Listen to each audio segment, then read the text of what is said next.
Amsterdam calling. Amsterdam's calling. How are you? Good, good. I'm in a funny location. I'm in the offices of the Irish Sovereign Wealth Fund. So I don't Oh, yeah, I hear there's some money here, so I was gonna say, is your phone ringing with founders? that's right. Yeah. I don't think they know I'm recording. I said I had a call. I didn't say we were actually recording. I thought that might freak people out. So, how are you doing? Fair play. Yeah, good. Yeah. Pretty good. Yeah. Q1 is in the pocket, right? Yeah. Okay. And then you're So you're off to New York next week. off to New York next week for a couple of days, Good. then back to relax a little bit before another big whirlwind. Okay. But yeah, Anything you want that's to share here, or is it top secret? no, I mean it's just normal work. I mean, Okay, just just life, just yeah, yeah, yeah, just making stuff happen. yeah. Very Yeah. good. So we made it. We did a second series. I know. There we And it was go. again lovely. And I was reflecting on the conversations and thought, wow, Yeah, again, there's just like so many great nuggets that come from like the honor of having these conversations with yeah, these founders who have had success in completely different ways, right? yeah, Times yeah, super different personalities, yeah, different motivations, different inspiration, but always a lot of laughs though, which is always fun. yeah, yeah. So do you want Yeah. to? Will I kick off, or do you want to kick off? We No, can. go for it. Go for it. Okay. Yeah. So the first up was Patrick Liddy or Paddy Liddy. Yeah. And his company was Lego, but like there was so much in that he was so self-effacing to start with, right? So this was his third company, I think. Um, and I suppose like just to summarize is even hard, but the first thing that really struck me was he um he got his acquirer before he even started the company or when he was starting the company. Like that's just genius, right? Jeez. Talk to so many founders, they talk about exit, they look at you blankly, like, and he's like, yeah. So that was one thing that was like, okay, how did you do that? That was like some Jedi mind trick. Then there was convincing his original investor, seed investor, to be his co-founder. I thought another kind of genius move. Yep. And I guess the sort of big learning, and I'll stop talking now, but I guess the big learning was like he thought he was a pretty good sales guy, and so much so that he kind of sold the idea of the second company to himself. Yeah. Turned out that he was ahead of the game, So there were some of the highlights for me talking to Paddy. Yeah. No, I loved that part when he was talking about how, you know, maybe it's not a good idea to be such a good salesperson because you can Yeah. sell yourself also on pretty bad ideas. And I can definitely relate to that comment. I saw a lot of myself in that Yeah, yeah, comment. It was pretty yeah, good fun yeah. to Oh, that's what's happening. Okay. yeah. That actually was not a good idea again. Yeah. Um, no, but I also what I found interesting is that at some point when we got into the discussion on quality, where he was talking about Lego too, Yeah, and their focus on quality being part of their defensibility over time, which was different than some of the other discussions around like, oh, constant innovation. He actually brought up the fact that when they innovated, it was almost the start of their failure. yeah. They just needed to stick with what it was. But he interviewed me, like when I re-listened to this conversation and we talked Uh-huh. about quality. And we were talking about the switch from the BlackBerry to the, and he was like, "Yeah, so what made you switch? Yeah, What yeah, did you yeah, think? yeah, yeah, yeah. What's interesting about design? What do you mean Yeah, by that with Apple?" And yeah, I thought, yeah, man, yeah, yeah, like he's really trying to get to what he called that je ne sais quoi. Like, what is that nut yeah, about when the timing is right for somebody to flip a market, right? Like yeah, the Apple VR and the Google yeah, glasses that never did it. It was like this yeah, cool innovation, but just yeah, didn't catch on. Like, yeah. doesn't mean it wasn't, interesting, but it just didn't pick up. Mm, Um, and yeah. so much so does he seem focused on that even I became a subject, I think, of his research. Right. Tell me more about that, And I'm like, hey, what's happening here? I'm supposed to be Yeah, big you. yeah. Yeah, I think the great entrepreneurs get you talking more than they talk, right? I mean, that's Absolutely, yeah. no trick. Yeah. Yeah. So that What was did what did you think of Lego? Because like I was like so excited, like Lego, and then I think you said, yeah, but they make plastics. It's like, let's just put this in perspective. I mean, it's high quality plastic, you could argue, right? I Yeah, mean, true, true. there's all different types of plastic. I'm sure plastic materials experts could educate us on this. Yeah. But yeah, I mean, they do make plastic, so from a sustainability perspective, probably not, the best. Plus, it's like one of those toys that I think had to come out in the age where I don't even know if at the time when they launched, was there like those safety warnings in kids' toys, like, hey, your Oh, child may choke on this? Probably yeah, it was pre that. Right? yeah, Because nowadays, I think if you launched like a bunch of little pieces as a toy yeah, for kids, I think it would have raised a lot more eyebrows and a lot of plastic. So funny, it's sort of because it's just such a legendary toy, making it yeah. funny that it's just avoided, I guess Right. modern scrutiny on Yeah, yeah. plastics and chokeable toys. Yeah, that's right. People still Yeah, buy it. It's yeah, like it yeah, didn't get yeah. phased.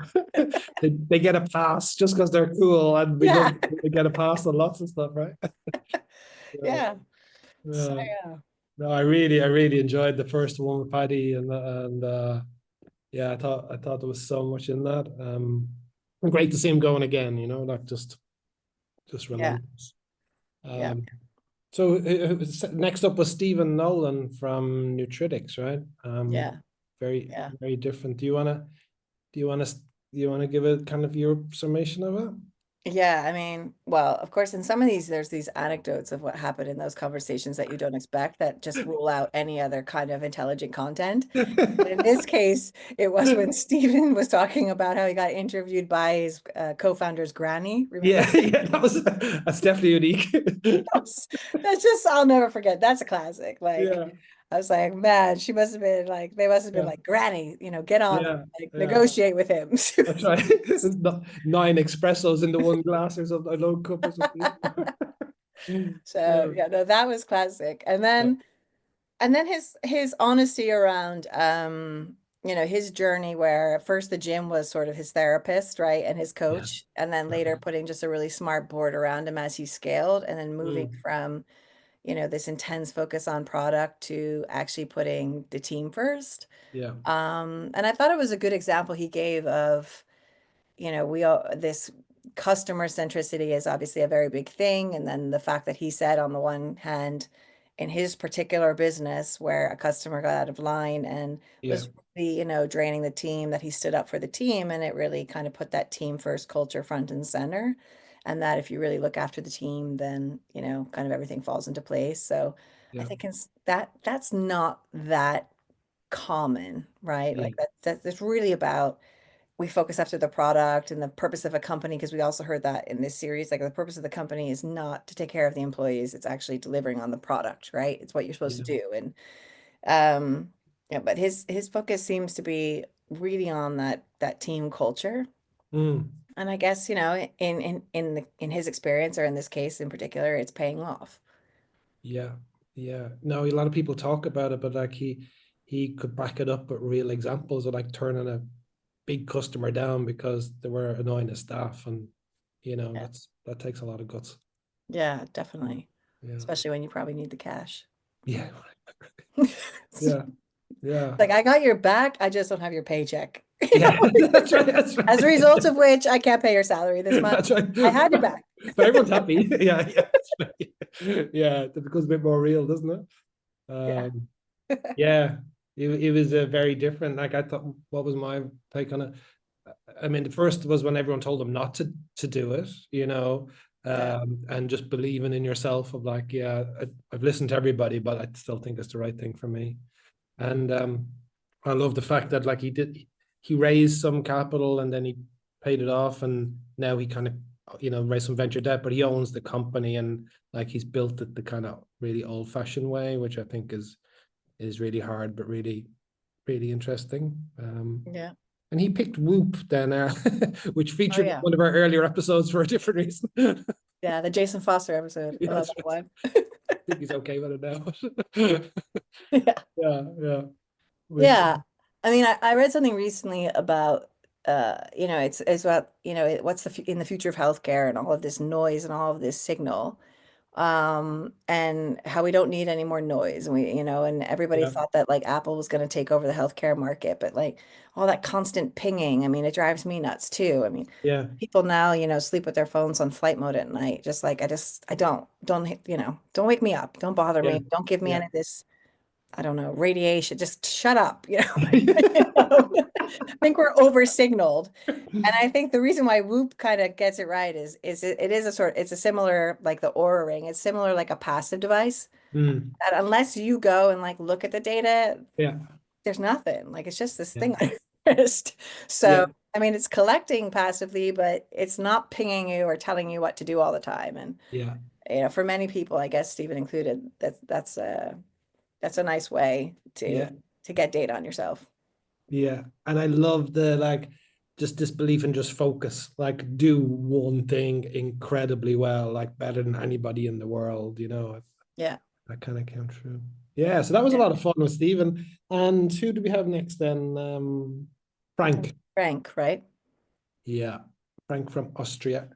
Uh, Yeah. yeah. So there's a lot in this one as well. Starting a company because you're a type 1 diabetic and you couldn't find a solution, that's kind of interesting, Yeah.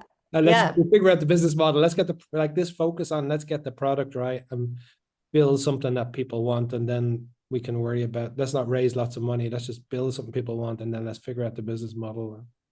Incredible. Yeah. I mean, I think there's some investors that, when you're pitching to them, they talk about like, "Oh, tell me what your trauma is, like why are you never going to give up on this?" And sometimes you kind of want to be like, ah, throw up on that question. But like, what's my trauma? What's your You tell trauma? me you try. Yeah. What's the trauma you had You're that made way you more decide to mixed get up than invested? me, so Yeah. like Yeah. But here I think he probably would have nailed that question with, I think he said a 30 to 40% of his team were type 1 diabetics, yeah, right? And the only risks there is that, you sort of become your own echo chamber. So hopefully on the one hand, you're your best user. You're kind of like yeah, you're your own user base and you can give yeah, feedback on what you want, what you don't want. But when you just kind of hope that, I guess what you all want as a type 1 diabetes patient is what all the other type 1 diabetes patients in the world also want, right? yeah, Otherwise yeah, you become, yeah, pretty siloed in your feedback. But he also had like a really good core group of angel investors that helped him navigate everything from, I think, yeah, moving from Austria, right, to, or was yeah. it Austria he's based in, or he's from, but I don't remember if the company was there or not to begin with. But it was EU based and then over to the US, Yes. um, which, as an angel group is quite remarkable, right? I mean, usually you see big venture back capital coming in to do that transition, and we have an office in the US and we'll help you get over there. But Yeah, he did it with a core group of angels which helped him with his first exit, which I thought was also a really that's great, right. great story. Yeah, yeah, and I love the fact that like he didn't want to go. Yeah. He wasn't like, well, I go to Silicon Valley. He was like, I quite like it here. Yeah. And But now yeah, he's still over there though. He's still, still in yeah, California. he's a nice part of the world, isn't he? Yeah. And yeah, he was the first one that picked Google, right? So that was He his was. He was the first one that picked Google. Yeah. mm, mm, But it was yeah, completely different than the Lego story, right? The Lego story was the rationale anyway that Patty gave was, hey, when they went to innovate, they failed. And so they had to kind of stick to their core. And the reason why Frank liked Google, he said, was, just because it's a company that could continue to just innovate and create new products and keep going. And so mm. it's a completely different success story there also on what they thought made the company great. Right, right. So what do you think of Google? Just we didn't have that conversation. Well, my sister works for them, so I can't really say anything back. You'll be Like, excommunicated. keep the share price up, Yeah. Go. All right. So you're vested in it. All right. Fair enough. Yeah. Okay. We'll move on, right? Yeah. Yeah. I mean, just before we close on Frank, I think the other really interesting thing was like, this idea of a forever project, okay, not as you said at the end, you expect after 9 a.m. health, you'll probably be doing something for seniors, Actually, senior yeah. citizens. Yeah. Yeah, I mean, he is so why not? If there's Yeah. something, if you've something that, is so close to home for you, Mm. and yeah, you'll just keep developing products to see your way all the way through to the end. I think Yeah. that's amazing. Like come up with your own solutions to help yourself Yeah. out. Brilliant, isn't it? Yeah. Yeah. Yeah. Yeah. No, it was really really interesting talking to Frank, and then we moved East Coast with Owen McCarthy from Medrhythms. Yeah. The Mainer. That was the main. Yeah, that was just it was just I just laughed through that. Like, it was just one thing after another. Um, Yeah. yeah, yeah, I enjoyed talking to everybody. And Owen just kind of he was so kind of wrapped up in, like, his community, whether it was in Maine or in Boston or whatever. Like, it was just really, really powerful, right? Yeah. Yeah. Yeah. Yeah. And he also, admitted that it was his partner who really had the co-founder who really had the North Star in this, right? And that he was Mm, kind of mm, maximizing it and accelerating it.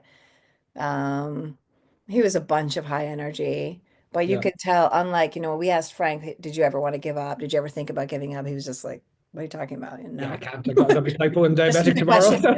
Yeah, I still have Yeah. this problem. Yeah. And I think Owen had a different experience. Like, no, we definitely had some moments. Like, we definitely Yeah. had some hard conversations. Like, okay, if Yeah. we don't get, where they raised that the money from the at the bottom of their list, right? They had one guy left on the list, the ultra Yeah. net worth from Connecticut. Yeah. And it was like, okay, if this doesn't happen, we're gonna have to recalibrate this whole effort. And Yeah.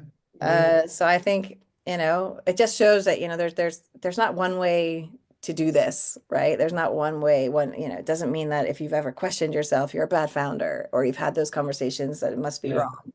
Yeah. Um, I but got the impression of I got the impression it was his wife Holly asking him, yeah, "Where's the paycheck? How's this working out?" too. Seems to be quite a dominant figure. And fair enough, Yeah, fair fair. enough. Absolutely fair enough.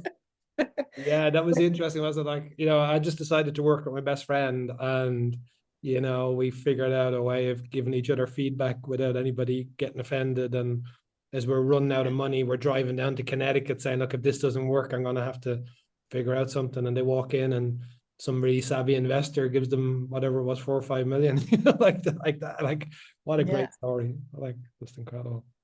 Yeah. And they also had a couple of principles too, right? Like Mm, that's interesting too. I mean, I don't think everyone spelled them out in each of the conversations we had the way Owen did, where he mm, was kind of like one, it was, yeah, that's right. trust, That's two, right. That's right. standards of excellence, three, like he really had like some grounding principles that the team was based in and a bias for Yeah. action and all that kind of Yeah. stuff. Yeah. Um, but clearly that's helped them through, Mm, yeah. some of those tougher times. Yeah. And then last but not least, we had Vol from Ukraine, Dublin, Portugal, Miami. Yeah.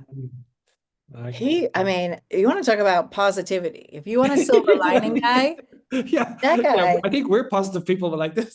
Well, I know, but on the first thing one night he said, okay, so I did, 100 cold outreach DMs on LinkedIn. And I'm like, so did you get responses to that?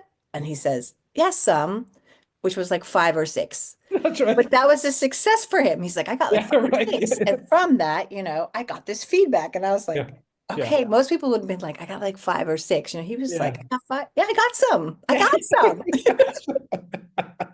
I'm like, Yeah. hey, fair enough. Yeah. Yeah. Yeah. Yeah. And then there was a competitor. He said, like, oh, and then one of our competitors got acquired. Yeah. And then you might have thought, okay, yes, it shows that there's interest in the space and this like Yeah. pricing intelligence with Data Hive. Sure, it shows there's interest, but it's also a little bit like, oh crap, my Yeah. competitor got acquired. Am I like good enough? But nope, Yeah. he was just like great signal. That meant, we were ready, like my competitor got acquired. Yes, okay. I'm like, man, this guy, all This he guy. is silver linings. Yeah, that's right. That's right. No clouds. That's Oh, right. it's so That's right. good. Yeah, Yeah. yeah, yeah. Yeah. Trying to think what else came out of that episode. Yeah. He was talking about going back and forth to London, like it was like getting on the 24A to, go home. Like he was just always out, always on, always selling, always in front of the customer, always trying to close a deal.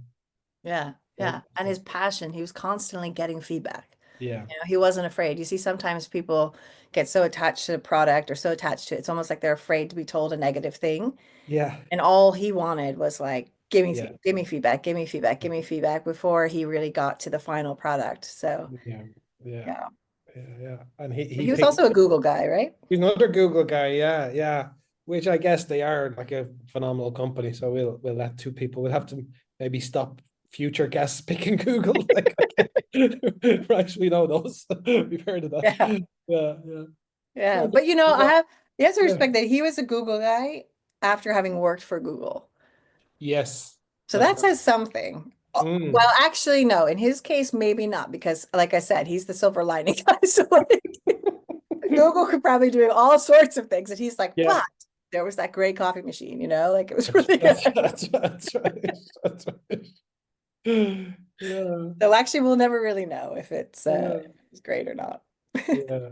And I think a bit like Frank, I think they both had really interesting exits and they were kind of got bored, like I remember Frank saying did a bit of investing, but it's kind of boring, Yeah. I Yeah. think Ball is kind of similar. Yeah. Yeah. Also, he had started while still working at Google, right? Yes. He wasn't 100% from day one, and Yes. Yes. and that also is for many people a really good idea, not to just kind of put all the pressure on yourself to start Yeah. supporting yourself or you or your family or whoever else you're Yeah. supporting on Yeah. day one off of a new venture, but giving yourself time to get all the validation, the feedback, and iterate on it, and then be told by potentially, your demand, Yeah. hey, get out there and do this so I can have Yeah. it. Like, get out there full time. Yeah. No, Um, that's a really good point, Sarah. Yeah, I'd forgotten about that. Um, yeah, because he stayed in Google and Dimitri, his co-founder, stayed in IBM for quite yeah, a long time before they made the jump. Yeah. yeah, And another one that didn't raise they raised some money, but not an awful lot. And the exit was like 200 or 220 or something. So big enough yeah, it's about European standards, yeah. yeah. Yeah, I was talking to someone yesterday who their firm is called DQ Ventures. It means don't quit. Did I tell you about these guys? Oh no, So no. they're like basically that thing of like, don't quit your day job till like this is really something here. That was a I great. thought it was like don't quit on the venture, but no, it's Oh like no, it's like don't. don't leave Google till there's really something there. Yeah, yeah, Yeah. I mean, but that's refreshing because there are so many, I feel it depends on, I guess, what stage, right, of the investor, but there are also many investors that I've run into that like super early stage companies. yeah, It's like, what's the team? And then if the team is not 100% committed full time, it's like, nah, I don't want to do it. And then you're like, what do you want? You want people yeah, to be living like below the poverty line? Like, why? yeah, You even want that and you're probably not going to invest. So what the yeah, hell? yeah, Like, yeah, exactly. why? Why do you want that for people? Why do you want everyone to have like a mental burnout? Like, I don't understand it. Just like, That's right. especially That's with right. seasoned talent, if you're Yeah, not like super junior, yeah, then your capacity to do stuff should be enough of a selling point. But yes, so I like the concept of DQ. I like them. yeah. Okay, okay. Don't quit. Yeah. Oh, that was the series, huh? Yeah, Yeah. such a lot of fun and like so many. Like I think I know all these folks for quite a few years, but like the amount you learn in just 1 hour talking to them is just off the charts, right? It just I know. yeah, yeah, I know. I do hope, people listen in, not just for us, but actually because I feel like it's been really a blessing to have these conversations yeah, with these folks and hear their stories and take all those tidbits and listen in on yeah, um, you yeah. know, how they've gone about their different circuitous routes of success. And there's so Mm. much you can grab from those conversations. So it'd be a shame that if it was lost, right, on Yeah, only our ears. yeah, right, right. So we're going to I'm gonna meet. make people listen to them. Yeah, I got to make them listen. Yeah, it's probably the great strategy. Make them do stuff. So we're going to meet up on Friday in Amsterdam. We're going to talk about potential new series and how we think about that and see Yeah, see where we go from there. absolutely. I'm looking forward to it. I mean, I think we've done now these two series and the guests have been incredibly good. So Yeah, it's given us a lot to think about, right? yeah, yeah, About focusing on great companies or focusing on journeys, or, what have you and I also learned through this, through I these think two series? you sent me a text saying, this is really about company building. Yeah. That's I think that's spot on. So I think we'll focus a little bit around that. And I guess a shout out that like we want to meet new people who have Yeah, stories, who have a few scars and a few stories to tell, and we'd love to have more women on the show. definitely. We For keep sure. trying, but Yeah. it seems to be a struggle. So, Yeah, I think it's just generally less, it's just a yeah. smaller pool, but yeah, so I guess that's one of the shout outs here is like, if there are people, please be very happy to chat to them to understand, their path to building companies. Yeah. Anything else, Sarah, in terms of wrapping up the series you wanna No, just thanks, Martin, for sharing the network with me again. Like you've got pleasure. a lot of good, nice, great friends. Yeah, And I nice love people. chatting with them. Yeah, yeah, that's right. That's right. So maybe I'll reciprocate in the future and add We some of just have my, to figure out how to yeah, bring like a Guinness or something into the like our glass of wine or something. Maybe do it in person. Yeah. yeah, Okay. Well, on that positive note, we'll say goodbye to all the listeners and we'll go off into a huddle and figure out what happens next. perfect. Sounds good. Okay. Cool. See ya. Ciao. Ciao, ciao.